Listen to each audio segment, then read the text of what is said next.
Tu as déjà mangé de la soupe miso, mais est-ce que tu connais le miso? Comment les fabriquer? Quels ingrédients il y a?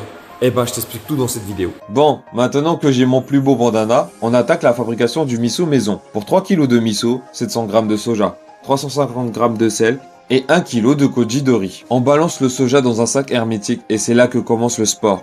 On écrase à la main, on met tout son corps, une vraie séance de muscles. On écrase, puis on secoue et on recommence. On écrase, puis on secoue. Ensuite, on prépare le sel qui ressemble à une grenouille et le koji de riz. On mélange le riz et le sel. Et une fois bien mélangé, on ajoute notre pâte de soja qu'on écrase bien dedans et rebelote. On écrase avec amour et avec tout le poids de son corps. Puis, on plie, on remélange, on plie et on remélange, on plie et on remélange. Ensuite, on divise la pâte en 6 parts égales pour former notre fameuse boule de miso. Et là, commence le moment le plus satisfaisant. On jette une boule fort dans le seau, pas doucement, hein.